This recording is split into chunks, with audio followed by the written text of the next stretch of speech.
maximum. Rational expressions, these are kind of tough. You want to find the asymptote, so you factor the bottom. So at x equals 5, there's a vertical asymptote. At x equals -3, there's a vertical asymptote. The degree of the top is smaller than the degree of the bottom, so the horizontal asymptote is y equals 0. Finding the intercepts, so 0, 2/15, 2, 0. To find the y-intercept, all I do is hide the x values, and you get -2 over -15. Set up a little chart, table of values. I really only need -4 and the 6. I don't need those intermediate values. So -2/3. So it's negative. I can graph that part of the graph just by having that 1 point. And I'm throwing in the 6, and that's 4/9 or 0.4 rep of 10. So it's going to look sort of like that.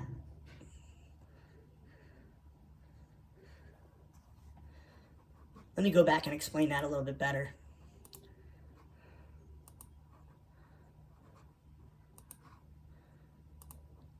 I just used the 6, and that gave me 0.4.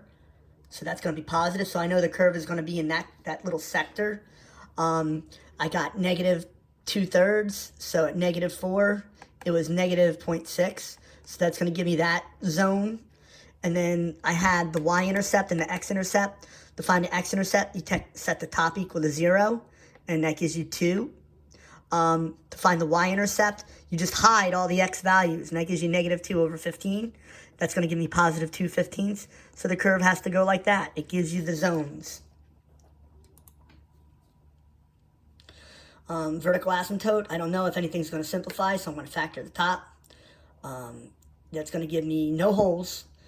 So that's going to give me a vertical asymptote at x equals -2. No horizontal asymptote because the degree of the top is bigger than the degree of the bottom. So this is going to generate an oblique asymptote. To find the oblique, you got to do synthetic. And that's going to give me 2x minus 2. Ignore the remainder. Who cares?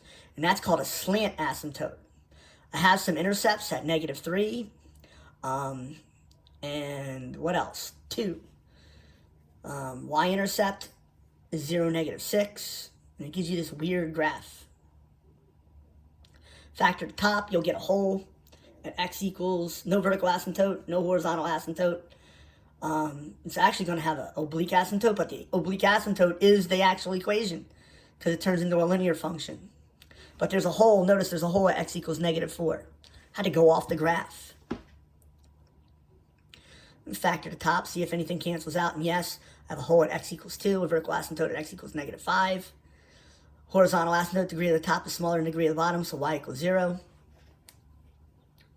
Finding intercepts, -6 over -10, it's 0.6. Set the top equal to 0, that's 2. That's actually a hole there. That's actually a hole at 2. So that's the simplified version.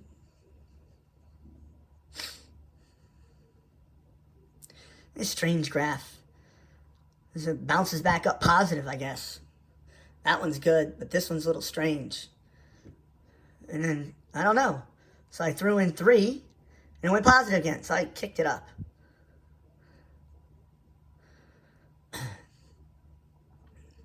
Graph it by finding the zeros.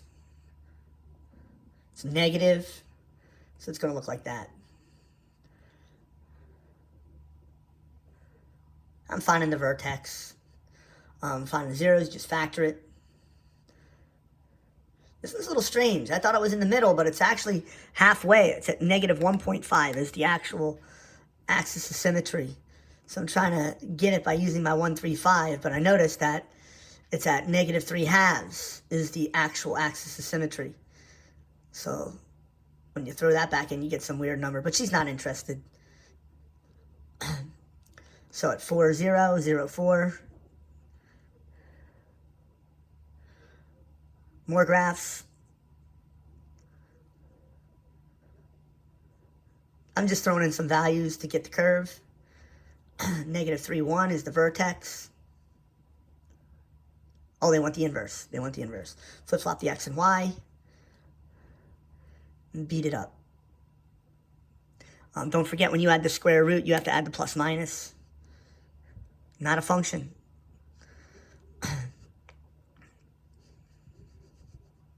This one, the inverse is going to be a function. The inverse of a square is not a function. The inverse of a square root is a function.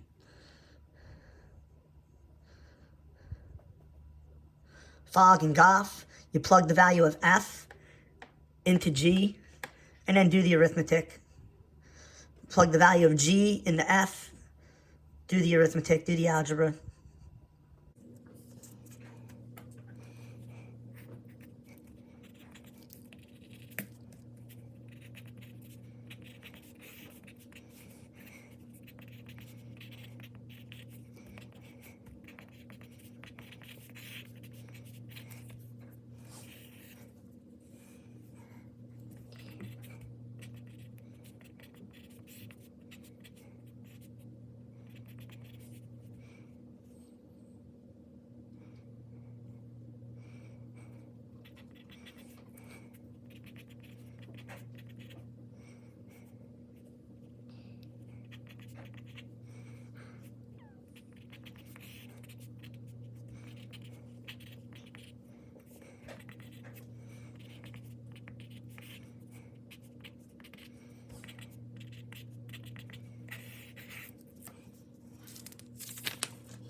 Okay, the domain, the furthest left x value is negative infinity. The furthest right x value, it points to the right forever, is positive infinity. The range, the lowest y value, the arrow points down forever, is negative infinity. The highest y value is at 4, and it's a closed circle. So a bracket goes on that 4. The x-intercepts are at negative 1, 2, 3, 4, negative 4, 0. And 1, 2, 3, 4, 4, 0. Y-intercept, 0, 1.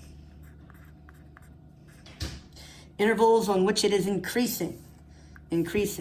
So it's increasing all the way up to that x value, then it increases from here to here. So it's increasing from negative infinity to negative 2. It's also increasing from 0 to 3.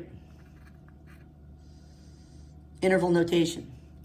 Decreasing. It's going downhill. It's going downhill from negative 2 to 0.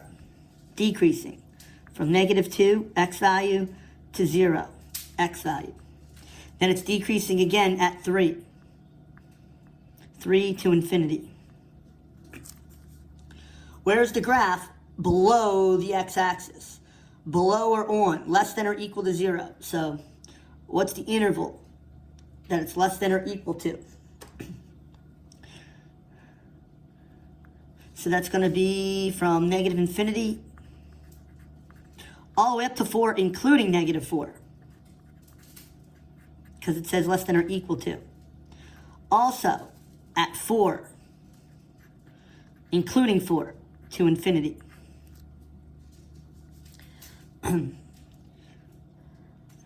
X values which f has a relative max. A relative max at x equals negative 2. A relative max at x equals 3.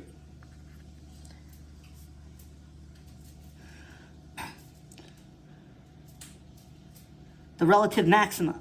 So the actual relative maxima is 4, is the absolute maximum, and the other one is 2. That's the y values. When x equals negative 2, when x equals negative 2, y equals 4. The values for which y equals 0, that's what f of x is. So where does y equal 0? Y equals 0 at negative 4 and 4. Another way of asking what the x-intercepts are.